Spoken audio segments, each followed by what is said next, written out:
question of civility has come up in council meetings and other governmental bodies' actions.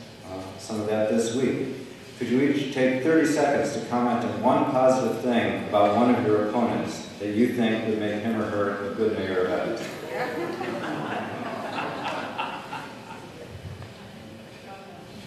Well, we were at Northwestern last night talking to the young Republicans and Democrats, and Stuart's pledge is to save the pandas. And I think that Stuart clearly loves Evanston.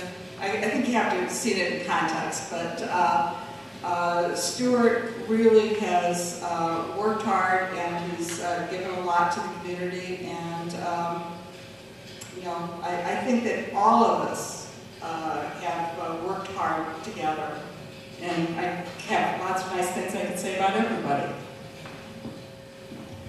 Well, I'd like to say something nice about Jeanne. I think she has tremendous skills at city planning. I think her work as a city staff member was excellent, and she knows an awful lot about Evanston city planning, and I think that's a skill set that I admire. Believe it or not, the four of us have talked about going out for a glass of wine when this is all over, so we do enjoy our company. I think Liz and her family are incredible philanthropists and have done wonderful things for Evanston and many other people on that front. And I like to hear Liz talk about her grandchildren. She seems to brighten up and really enjoy that. And I would love to see you and your grandkids have fun together sometime. I like you too, Barnaby, but not that much. You know, I think there are four good candidates up here, and I would feel very comfortable as a citizen of Evanston if any one of us were elected mayor.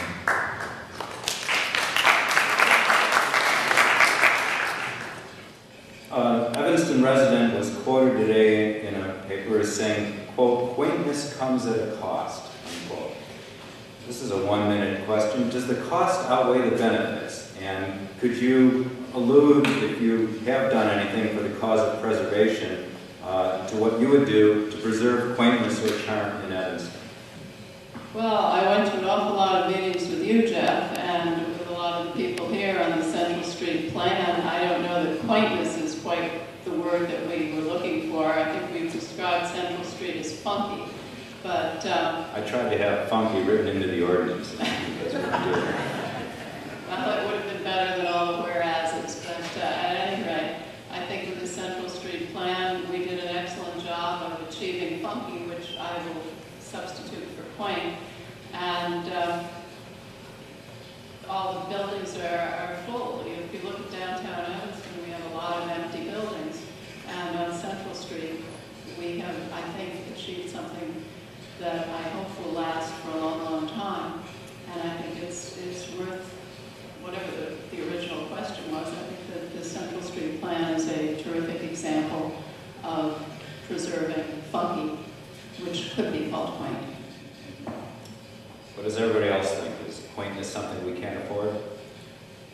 You know, Jeff, I don't think I would do well in your class because I feel like my answers don't quite hit where you're going, but I'll try. I'm personally a big fan of modern and traditional architecture side by side. Maybe it's because I've grown up with it, but I like adaptive reuse of buildings. Two significant projects I worked on were the Soldier Field project and the Palmalo building project in Chicago. You know, I personally on Central Street, I kind of love those theaters, and I feel like when you have something like that, if there's a way to build it into a project where you have something new but you hang on to something that was old, I think that would have been really cool. So I'll leave it there. Well, I started my career setting up Evanston's preservation program. I've watched it evolve over the years. Evanston has now, I think, 4 National Register Historic Districts, and I've done a lot of research when we were setting up the Northeast Evanston Historic District on what happens with property values in historic districts, and it's got a real positive impact. And the preservation of our neighborhoods and the character of our community makes Evanston a much more valuable place. It is one of the draws along with the lake for entrepreneurs that want to bring their intellectual capital to Evanston, their creative businesses, and that's something that we really ought to be working to enhance and to support adaptive reuse and projects like the Chandler's Building, which didn't start out being a landmark, but as part of that, the effort, they got the designation to allow that project to move forward.